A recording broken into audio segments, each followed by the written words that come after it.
diyaaradan droniska aan duuliyaha lahayn ee idiin muuqata ma aha Maraykan ama Faransiis diyaarad lagu sameeyey waa farsamo Turki nooceeduna yahay Barakdari TB2 sida muuqaalka fiidiyogan ku cad waa weeraro iyo sifayn uu Turkigu ku qaaday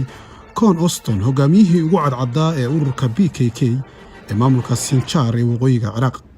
Maraykanka ayaa cunaqabatayn saaray inuu hubka noocaas ah ee casriga ah dalkiisa uga dhoofiyo Turkiga muddo aad u dheer waxay Turkigu ku guuleysteen inay samaysteen diyaarado drones u gaar ah taasoo ka dhigtay dawladaha waaweyn ee dhoofiya soona saara halka marka hore ay ka ahayd macmiil ku xiran dawladaha iyagu soo saara kana dhigtay Turkiga mid saaxadda caalamka kula loolama soo saarista droneska dagaalka sanad ka hor intii aanu xisbiga horumarka iyo cadaaladda la wareegin xukunka dalka Turkiga ayay ahayd taariikhda markii ugu horeysay ee Maraykanku ku weeraro Afghanistan diyaaradaha aan duuliyaha wadan ee loo yaqaano droneska waqtigaas oo ahaa bilowgii Maraykanku diyaaradaha droneska uu hawada caalamka xukumayay xukunkaas oo soo idlaaday sanadii 2015 sababna u ahayd dawlado kale oo caalamka ka tirsan oo bartay farsamada droneska soo saaristeeda oo ay ugu horeeyeen wadamada Shiinaha iyo Turkiga dronesku waa hub saameyn ku leh xagga istiraatiijiyadaha dagaalka qiimihiisuna aad u jaban yahay guul gaar ahna u soo hooya dalkii samaysta kana dhigta dawladaha caalamka ee lagu tilmaami karo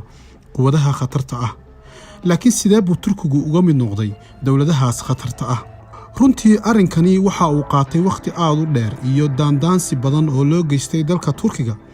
sheekadani waxay bilaabatay sanadii 1975 markii Maraykanku cunaqabatayn soo rogay oo ku mamnuucayo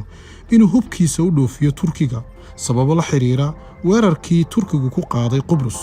waxaa xumaaday xiriirkii ka dhaxeeyay Turkiga iyo reer galbeedka taasoo bedeshay fikradii ahayd in Turkigu hub soo dhoofsado isla markaana indhaha u furtay in wax soo saarka dalka ahmiyad gaar ah la siiyo isagoo aasaasay dhowr shirkadood oo soo saara hubka kala duwan shirkadahaas oo badankoodu xoogga saaray soo saarista rasaasta iyo hubka yaryar sida shirkadda TAI ee samaysay gantaalada hawada loo diro iyo gantaalada lagu bartilmaameedsado diyaaradaha droneska oo markaasna ahaa ahmiyadda ugu weyn ee Turkiga ma uusan samaysan karin xilligaas wuxuu Turkigu soo iibsaday 6 diyaaradood oo droneska nooceedu yahay Janaab 750 sac ugana gol lahaa hawlgallo indhayn iyo ilaalin laakiin diyaaradahaas awoodooda oo aad u yaraa awgeed waxay soo gudbin jireen macluumaad qura taasoo kaliftay in Turkigu heshiis la galo Israa'iil kana dalbado diyaarada droneska nooceedu yahay Heron oo ay farsameyso Israa'iil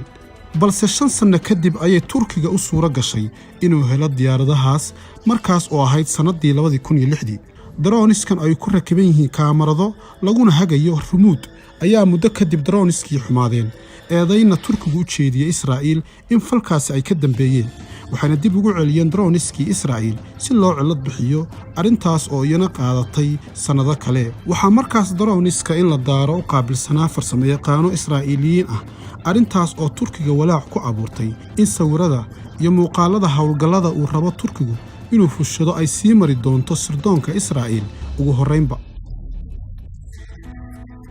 2004 ciidamada Turkiga ayaa soo jeediyay in tartan dawladdu u fidiso shirkadaha samaynta iyo casriyeynta diyaaradaha aan duuliyaha wadan isla markaana adkaysi leh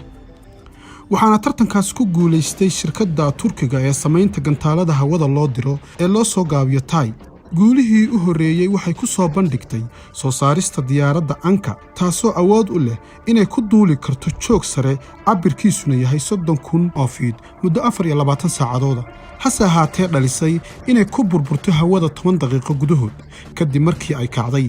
fashilka ku dhacay diyaaraddan inay hawada ku burburto ayaa ka dambeeyay matoorka iyo qalabka gudaha qaarkood oo laga soo iibsaday 2 shirkadood oo kala ah Jarmal iyo Shiines arrimahaas oo dhan ayaa ku kalifay Turkiga inuu soo saarto matooro dalka gudihiisa lagu sameeyo sababna u noqday in diyaaradii Anka ay 2011 si guul ah u duusho 2013 ugu biirto ciidanka cirka ee Turkiga taasina wali uma suurtagelin hadafkii Turkigu lahaa ahaydna droneska hubka qaada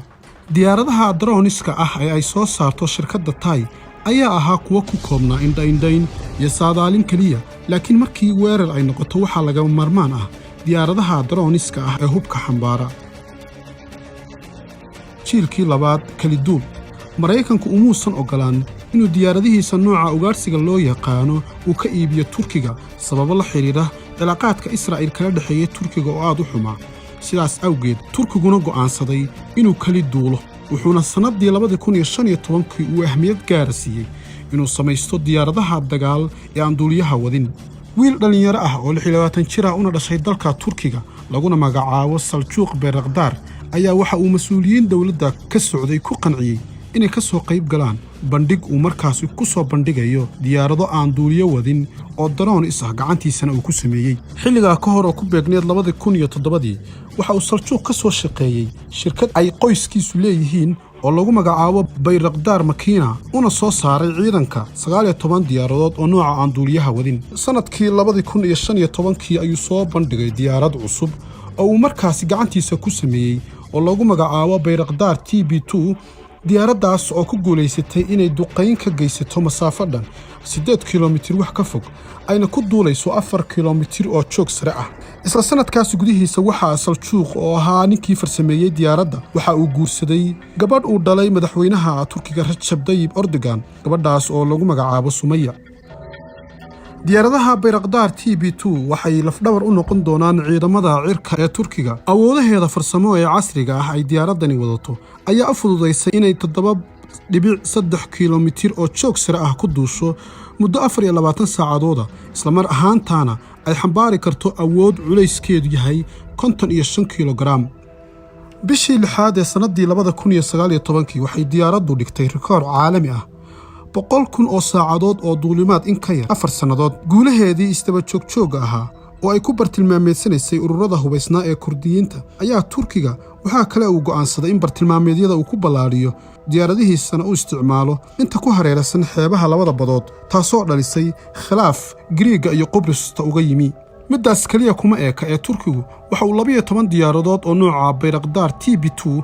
guddoonsiiyey xulufadiisa dawladda kumeel gaarka ah ee Liibiya si ay isaga difaacdo weerarada uga imaanaya dhanka jabhadda mucaaradka uu hogaaminayo Generaal Khalifa Haftar. waxay kaloo Turkigu heshiis uga iibinayaan 12 diyaaradood aan duuliyo wadan la saxiixdeen dawladda Ukraine, waxayna Turkigu sii laba jibaareen diyaaradihiisa oo 2015 gaarayay 32 halka 2019 uu soo saaray ilaa 94 diyaaradood. kobaca intaa leeg waxaa kaloo hareer socday diyaaradihiisa Anka oo gaarayay ku dhowaad 30 diyaaradood. quwaddaasi waxay udubdhaxaad u noqon doontaa ciidamada dhulka, badda iyo cirka, sidoo kale ciidamada Drak, hay'adda sirdoonka iyo ciidamada booliska. bishii 8 2018 waxay diyaaradda Anka fulisay duqayn dhanka cirka oo laga hagayay dayax gacmeedka.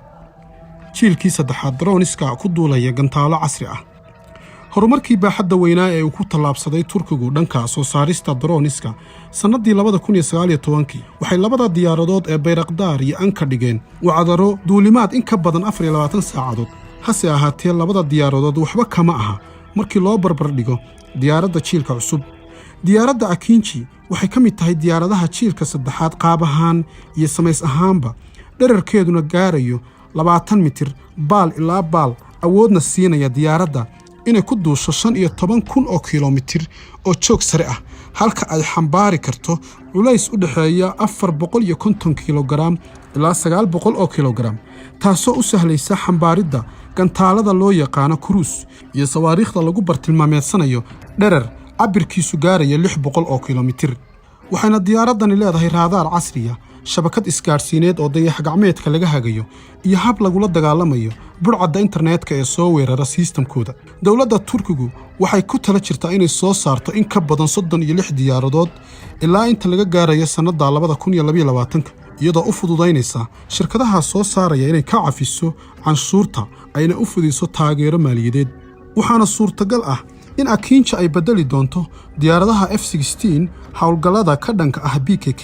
intaasna ay u dheer tahay ilaalinta indhaynta dhanka cirka, badaha iyo bariga dhexe si maalinle ah, qiimaha uu ku kacayo iyo kharashkiisuna aad u hooseeyo. diyaaradda Akinci marka laga yimaado waxa iyana jirta diyaaradda Anqa Aqoonsol oo leh 2 matoor awoodna u leh inay xambaari karto culays kor u dhaafaya 700 oo kilogaram waxayna qabataa hawlo isugu jira indho-indhayn iyo ilaalin iyo weerarba. Turkigu waa awoodda labaad ee ururka NATO waana dalka lixaad ee awoodda inuu soo saaro diyaaradaha aan duuliyaha wadin ee droniska ayna ku rakiban yihiin gantaalo iyo farsamo elektaroonig oo casri ah.